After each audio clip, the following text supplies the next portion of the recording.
आज के इस चुनावी सभा में आप लोगों को संबोधित किए श्री अशोक गहलोत जी, जो आपके लाडले और चाहते चीफ मिनिस्टर है, इस गांव के हैं, इस गली के रहने वाले हैं, यहीं पर उनकी पढ़ाई लिखाई हुई और आपने उनको बढ़ावा दिया। वो यहां से दिल्ली तक पहुंचे, फिर दिल्ली से आपके पास फिर आए। ऐसे एक महान और एक गरीबों के दुख और दर्द को जानने वाले चीफ मिनिस्टर आपके साथ हैं, तो मैं उनका स्वागत करता हूं।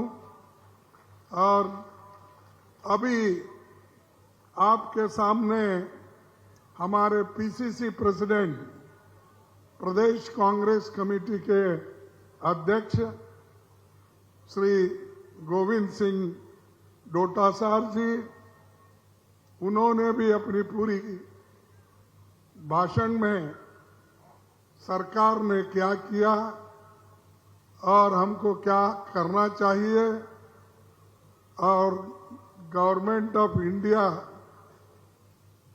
कैसा सता रही है, किस ढंग से वो लोगों को दबाकर रखना चाहती है और लोगों के साथ खिलवाड़ कर रही है। नासिर हुसैन, राज्यसभा के एमपी और CWC member, Pranab Jha secretary AICC, Shrimati Usha Naidu secretary AICC, Virendra Singh Rathore secretary AICC, Salim Khan DCC president Jodhpur north और Naresh Joshi DCC president Jodhpur south और Shri Hiraram Meghwal DCC president Jodhpur rural, Shrimati Kunti Deora mayor Jodhpur north, Shri Rajendra Solanki senior leader, Ramesh Borana senior leader, Vaibhav Gehlot youth leader और यहाँ जो कैंडिडेट पधारे हैं, श्रीमती मनीषा पनवार जोधपुर, श्री शाहजाद खान सुरसागर, श्री किशन राम बिश्नोई, श्रीमती मीना कन्वर शेरगार,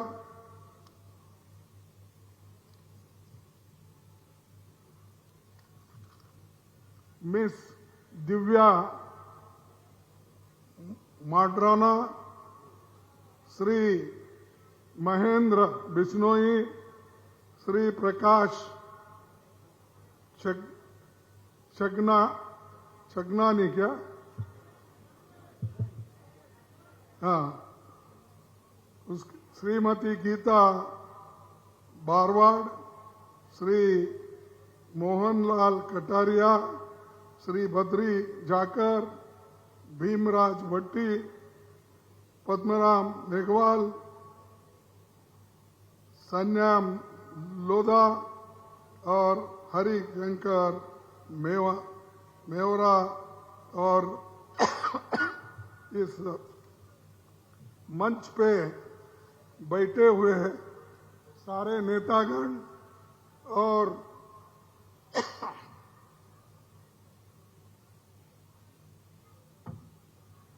यहाँ पर पधारे हुए मेरे भाइयों बहनों, युवा मित्रों और बुजुर्गों और मीडिया के मेरे दोस्तों, मुझे आज खुशी हो रही है जोधपुर आकर, क्योंकि जोधपुर में अशोक गहलोत कैंडिडेट हैं और वो आपके चाहते हैं और उन्होंने अपने जीवन में 10 बार जीता है। 5 बार वो एमपी बन के चुन के आए और 5 बार एमएलए बन के चुन के आए। तो ये खूबी है एक आदमी जो बार बार आपके आशीर्वाद से चुन के आता है और आपकी सेवा करना चाहता है, तो उसको हम हमेशा याद रखना चाहिए। और उन्होंने जो काम गरीबों को किया और जब भी जो कार्यक्रम उन्होंने अपने जीवन में करा है वो सभी के लिए किया है। सब लोग उनके काम को अच्छा मानते हैं। वो भारत सरकार में मंत्री रहे, राजस्थान में मुख्यमंत्री रहे, जिस भी भूमिका में उनको दिया जोधपुर के लिए वो काम किया है।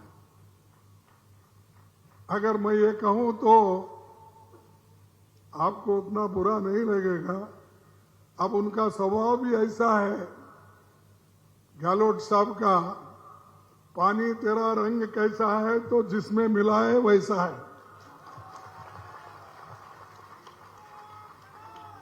तो पानी का रंग क्या होता है, उसमें जो भी मिलाओ, नीला मिलाओ नीला हो जाता है, लाल मिलाओ लाल मिलाओ होता है, हरा मिलाओ हरा होता है।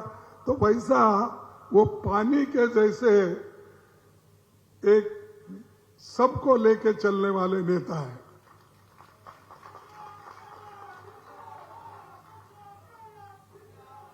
किसी के बारे में वो यानी दुश्मनी नहीं रखते। हो सकता है 5-10 मिनट किसी से बातों में सबसे होता है, लेकिन वो भूल जाते हैं और पूरा पार्टी का काम वो करते हैं। और आज तक जो करते हुए आए हैं वही उनकी लोकप्रियता दिखती है कि भाई एक आदमी 10 बार चुन के आना ये बहुत बड़ी बात है। क्योंकि मुझे मालूम है मैं भी 11 बार चुन के आया हूं और ये 12वां बार मैं राज्यसभा का मेंबर बना हूं। मेरे को भी अब 53 साल हो गए, मैं चुन के आ रहा हूं। चुन के कैसे आते हैं, जो लोगों में रहते हैं, काम करते हैं, उनसे प्यार होता है। लोग किसी को आप जरा धमकाए छिड़काए तो भी लोग आपसे प्रेम करते हैं, क्योंकि आपको मालूम होता है कि भाई ये आदमी हमको कुछ छिड़काया दूर रखा, लेकिन काम करने वाला आदमी है, इसीलिए इसको ही साथ देंगे, ऐसा करते हैं। तो इसीलिए तो हमारी कामयाबी या उनकी कामयाबी इसी में हुई है। एक जोधपुर नगर को तो उन्होंने क्या क्या दिया वो लिस्ट पूरा हमारे पीसीसी प्रेसिडेंट बताए। पानी, बिजली, सब कुछ उन्होंने बनाया, स्टेडियम, रोड, जो हमारे जयपुर को जो होना था, जो है, वो पूरा यहाँ जोधपुर में भी है। लेकिन इतना सब है तो राजधानी जोधपुर में बनाना चाहिए, ऐसा मत बोलिए, क्योंकि लोग बोलेंगे अरे भाई पूरा तो उनके पास है ही है, फिर ये हमारी राजधानी भी चले जाएगी क्या, ऐसा बोलेंगे। तो इसीलिए, लेकिन वो समझदार है, ऐसी काम तो नहीं करेंगे। लेकिन जोधपुर को भी सजाए, जयपुर को भी सजाए और हमारा कांग्रेस का अधिवेशन उदयपुर में भी हुआ, वो बहुत बढ़िया हुआ। तो काम करने वाला व्यक्ति, उसको कहीं भी बिठाओ, वो काम करके दिखाता है और काम करके लोगों का प्रेम उसको पात्र बनता है, प्रेम को। लेकिन चंद लोग हमारे को डराने की बहुत कोशिश करते हैं। बाकी का तो डेवलपमेंट का आपको मालूम है, आईआईटी उन्होंने बनाया, एम्स बनाया, सारी चीजें हैं, मैं बोलने नहीं जाता। वो तो आपकी आंखों को दिखने वाले काम है। कोई अगर फिरता है तो उसको ये दिखेगा, आईआईटी दिखेगा, एम्स दिखेगा, निफ्ट दिखेगा, फेडी दिखेगा, ये सारी चीजें आपको दिखने वाली है। लेकिन चंद चीजें आपको नहीं दिखते, जो गरीबों के लिए कार्यक्रम, स्कीम वो डालते हैं, आपको वो दिखते नहीं, लेकिन आप महसूस कर लेते हो। वो पानी का हो, या बच्चों का पढ़ाई का हो, या महिलाओं को मदद करने का हो, या किसानों को मदद करने का हो, ये हर साल अलग अलग ढंग से होता है और वो करते हुए आए हैं। लेकिन आज बीजेपी के लोग और केंद्र सरकार हमारे नेताओं को सताने का काम कर रहे हैं। जो अच्छा काम कर रहे हैं उनको अगर बीच में टांग मारने वाले कौन है, तो मोदी साहब है और बीजेपी है। अरे जो अच्छा काम कर रहा है उसको तो कहिए, क्योंकि वो देश के लोगों को ही फायदा होने वाला है। क्या वो अशोक गहलोत को हो या हमारे कांग्रेस प्रेसिडेंट के अध्यक्ष को, उनके घर को जाने वाला नहीं है। लेकिन चंद लोग हमेशा कांग्रेस पार्टी का और लोगों का भला नहीं चाहते। कांग्रेस पार्टी तो ये आजादी के बाद हर चीज करते आई है। पंडित जवाहरलाल नेहरू जी लोकतंत्र का बुनियाद डाले और लोकतंत्र को मजबूत बनाए। दो बड़े बड़े कारखाने उन्होंने खोले, लाखों लोगों को नौकरियां मिली। जो नौकरियां पंडित जवाहरलाल नेहरू जी ने तैयार किए थे, वो मोदी सरकार एक एक करके छीन ले रही है, या नहीं तो बेच के खा रही है। किसको? अदानी को, अंबानी को, फलाने को। उनके पास जो अमीर लोग हैं उनको दे रहे। हमने ये पसीना एक करके, खून पसीना एक करके हमने बनाया, और जवाहरलाल नेहरू जी भी ने यही कहा, ये आज के जो कारखाने हैं, आज के जो बड़े बड़े कारखाने हमारे सामने दिख रहे, वो तो आधुनिक मंदिर है, उन्होंने कहा और बनाया। इसीलिए लाखों लोगों को नौकरी मिली। आज वो नौकरियां छीनने का काम ये बीजेपी वाले कर रहे हैं। क्योंकि अगर बड़े बड़े कारखाने में रेलवे जैसा हो, दूसरे कारखाने हो, इसमें जो लोग काम करते हैं वो गरीब करते हैं। आज शेड्यूल कास्ट को जो रिजर्वेशन मिलता है, शेड्यूल ट्राइब्स को जो रिजर्वेशन मिलता है, बैकवर्ड क्लास को जो रिजर्वेशन मिलता है, वो बंद कराने के लिए इन्होंने बड़े बड़े सरकारी कारखाने एक एक होकर बीमार कर रहे हैं। बीमारू करने वाले नेता लोग देश की क्या भलाई करते हैं? तुम तो नया कुछ भी नहीं लाए। हां, नया लाए हैं आप। क्या लाए हैं? ईडी। इनकम टैक्स और कौन सा है, सीबीआई, ये तुम्हारे जवान हैं और वो प्रचार करने वाले हैं। मोदी साहब कहां जाते हैं, पहले उनको प्रचार को भेजते हैं, ये 3 एजेंसी को वो भेजकर फिर बाद में वो जाकर भाषण करते हैं। देखे नहीं, कांग्रेस के लोग, उनके ऊपर धाड़ हो गई, इनके ऊपर एलिगेशन लगा ये देश को लूट रहे। अरे भाई, देश को तो तुम लूटने वाले हो। तुमने क्या किया, कौन सा नया काम किया? अब राजस्थान में तो पहले इतनी ग्रीनरी नहीं थी, जो ग्रीनरी को क्या बोलते हैं, हरियाली नहीं थी। वो हरियाली क्या मोदी साहब लाए? बताओ। अब जितने स्कूल है, कॉलेज है, और जो गहलोत साहब का भी जो इंग्लिश मीडियम स्कूल बनाने का आइडिया है, ये भी क्या मोदी का है? बोलिए, किसका है? नहीं है। तो अगर बगैर कुछ किए सब मेरा है बोलने वाले, ये अच्छा नहीं। और बात 100 गुना करते हैं, काम 1% भी नहीं।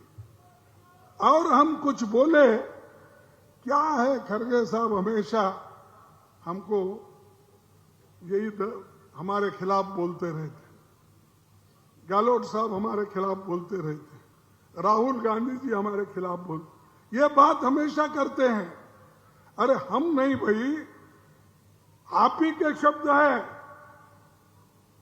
अगर मेरी हुकूमत आई 2014 में, आपने कहा 2014 में कहा, अगर मेरी हुकूमत आई, मैं प्रधानमंत्री बना, तो बाहर देशों में जो काला धन है उसको हिंदुस्तान में वापस लाकर हर एक के जोब में 15-15 लाख डाल। ये हमने कहा, किसने कहा? मोदी ने कहा तो दिया आपको। कैसा नहीं देते? इतना जबरदस्त मुख्यमंत्री है आपके, उनको पूछो दिया क्या, उनके बजट में कुछ आया क्या?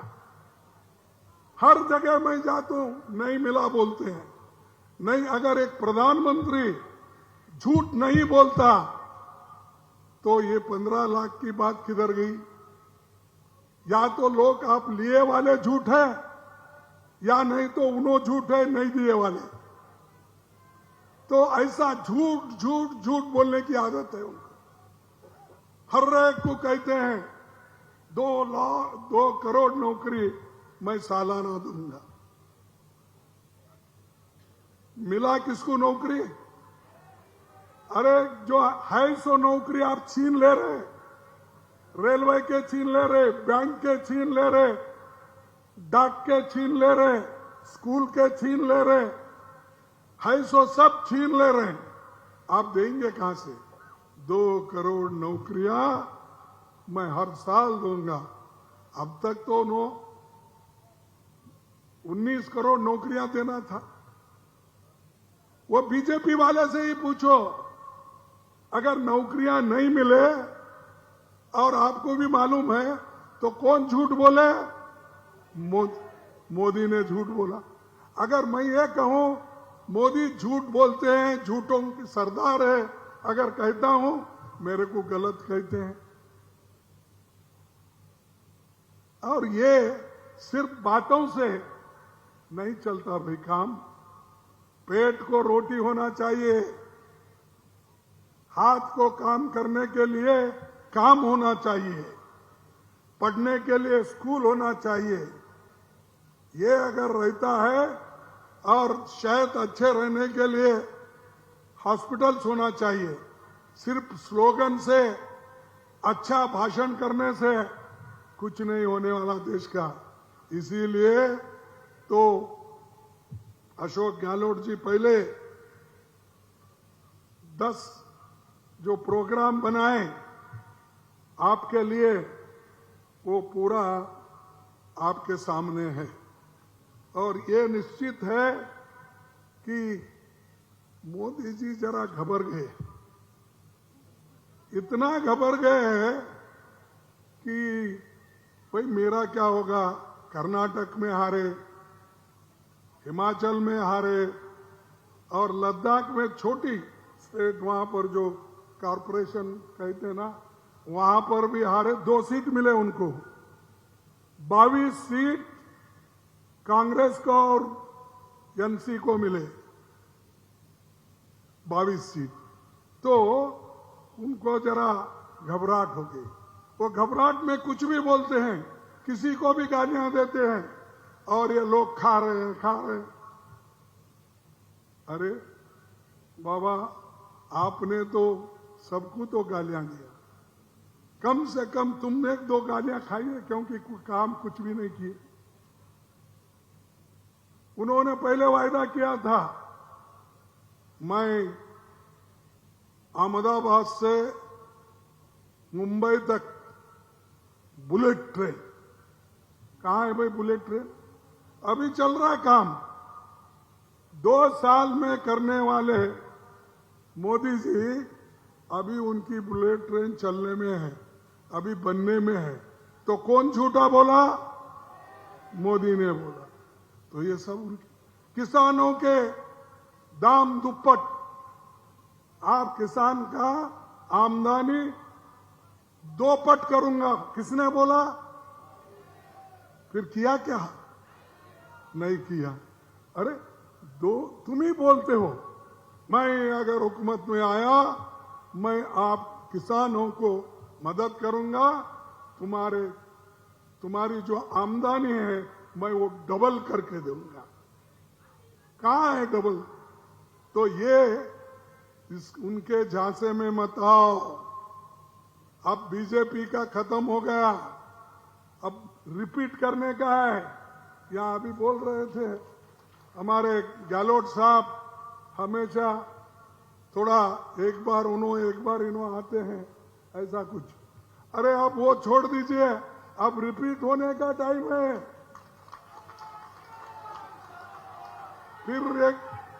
फिर एक कांग्रेस की गाड़ी चलेगी, गरीबों को मदद करेगी। सीबीआई का नहीं चलेगा, ईडी का नहीं चलेगा।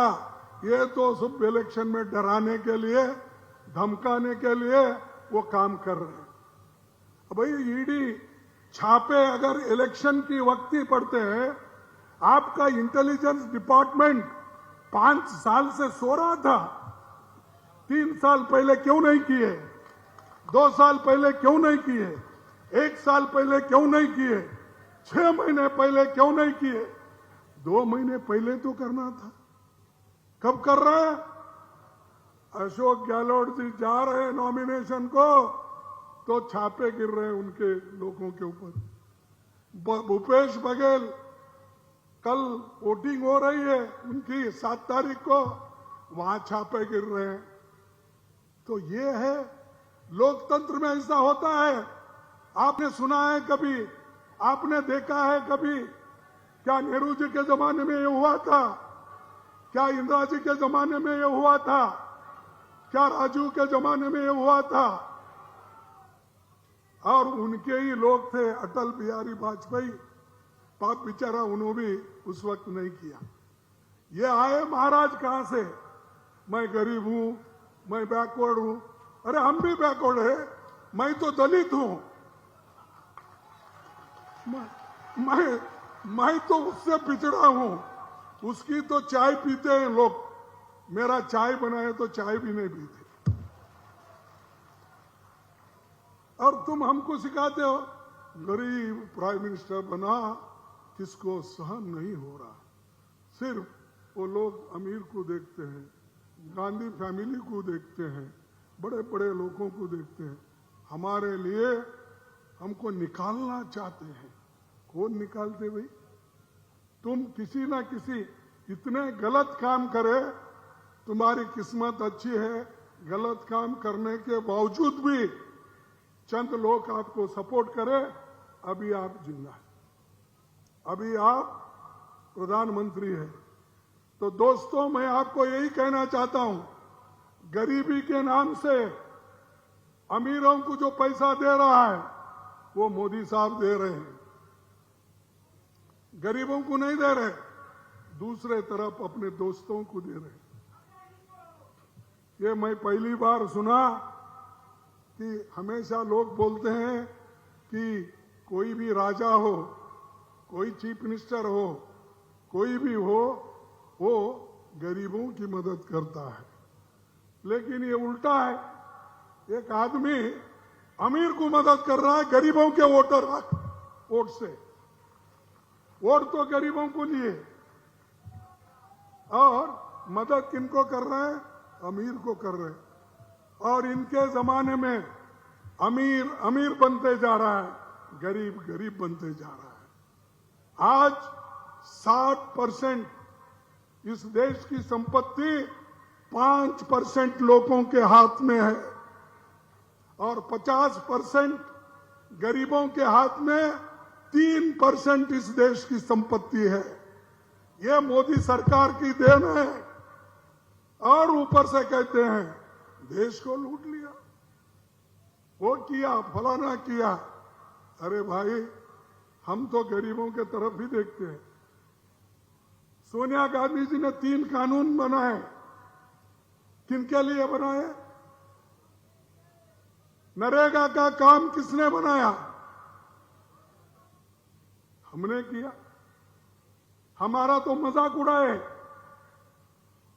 मोदी साहब नरेगा के लिए, और नरेगा का ज्यादा काम अगर राजस्थान में हो रहा है तो वहां पैसे ही नहीं देते, सताते, फिराते, घुमाते, पैसा कम देते, फिर काम हमको बंद करना पड़ता है। पेट के लिए खाना जरूरी है, इसीलिए सोनिया गांधी जी ने एक फूड गारंटी उन्होंने किया। आज लोगों को फ्री राशन मिल रही है और 35 केजी ना आपके पास 35 केजी राशन मिलता है।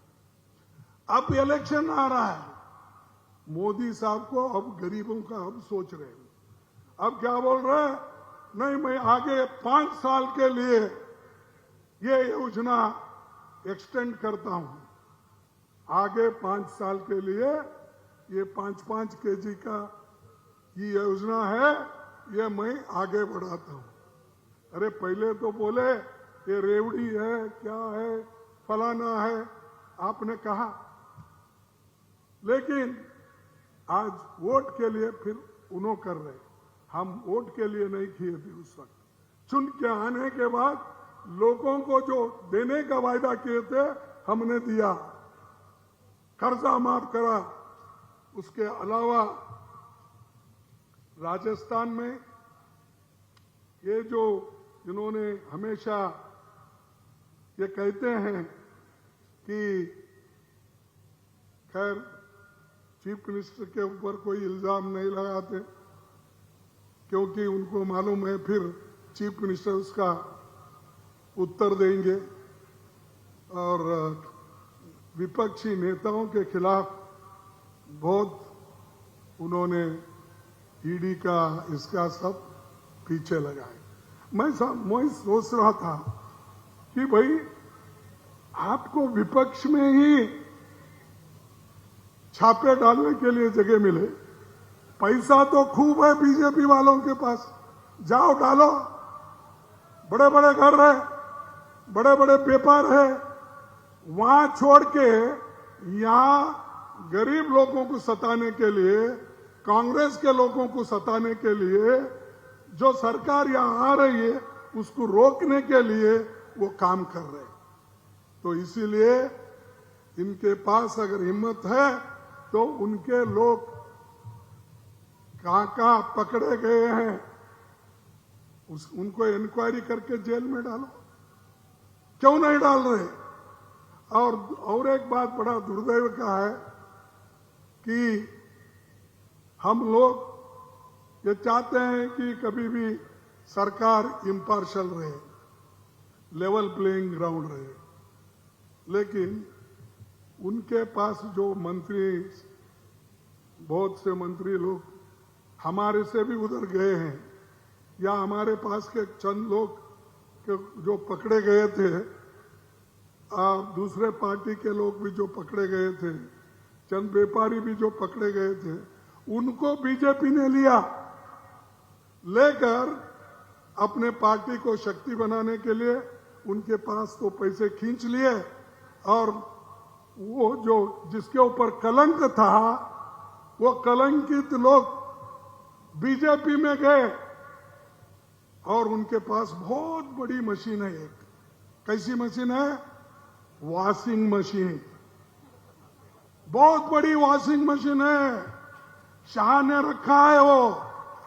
ये लोग जो कलंकित लोग थे, एमपी थे, एमएलए थे, जिनको उन्होंने कहा कि करप्ट लोग हैं, वहां जाते ही वो सब सफेद हो जाते।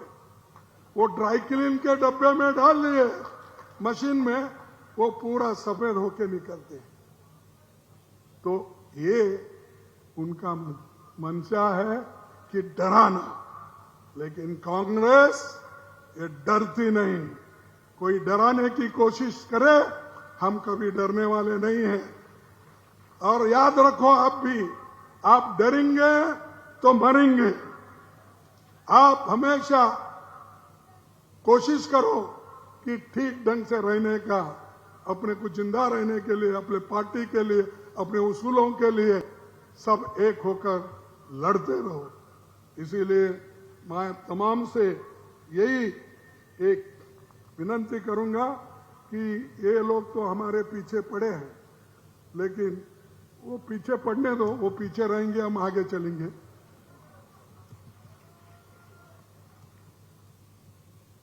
अब मैं हमारे चंद जो कार्यक्रम हैं आपके सामने रखूंगा।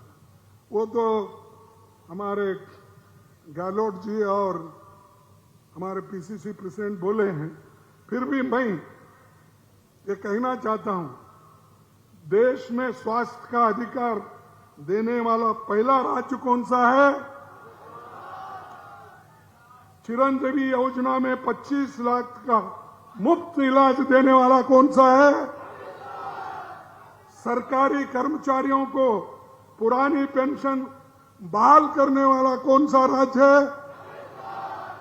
जगह जगह महंगाई राहत कैंप लगाए, 500 रुपए में सिलेंडर दिया, ये कौन से राज्य में है? और 100 यूनिट तक बिजली फ्री, ये कहां है? शहरी रोजगार योजना कहां लागू हो गई? ये सब तुम्हारे पास ही है। उसीलिए मैं इसलिए पढ़ रहा हूं, ये मोदी तक जाके पहुंचने दो, इसीलिए उनको मालूम होने दो हमारे क्या कार्यक्रम है, कितना यशस्वी हुए, लोग कितना चाहते हैं।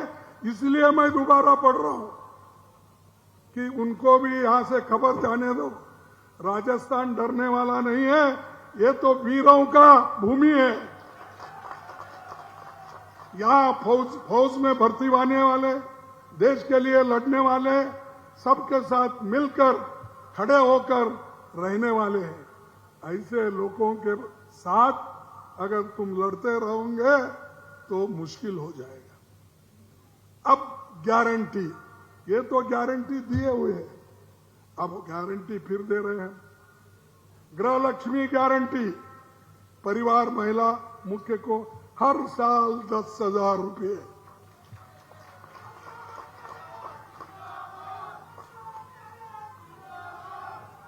गोधन गारंटी, 1 किलो गोबर को 2 रुपये। Free laptop tablet guarantee. आपदा राहत बीमा गारंटी, 15 लाख तक की फ्री बीमा राहत। और हर छात्र के लिए अंग्रेजी शिक्षा की गारंटी। अब अमीर लोगों के, पैसे वालों के बच्चों का ही सुनते हैं, good morning daddy, good evening daddy, bye bye, वहां से सुनते। लेकिन अशोक गहलोत ने निचले से हुए आए लोगों को गुड मॉर्निंग, गुड इवनिंग और देश में साइंस, टेक्नोलॉजी, इंजीनियरिंग, डॉक्टर पढ़ाई के लिए वो देने वाले हैं, कांग्रेस पार्टी देने वाली है। और ओपीएस गारंटी सरकारी कर्मचारियों के लिए कानून लाया जाएगा। राजस्थान के सभी परिवारों के लिए 500 में गैस सिलेंडर, ये भी गारंटी है। तो ये जो है राजस्थान में एससी, एसटी, ओबीसी कमजोर तबकों के हित में सरकार ये रहेगी। और ग्रामीण क्षेत्रों में 1000 इंदिरा रसोई में 8 रुपए में भरपेट भोजन देने का प्रावधान किया है। 2500 महात्मा गांधी राजकीय स्कूल खोले। तो ये सब जो है हमारी देन है। हम गरीबों के लिए काम करते हैं।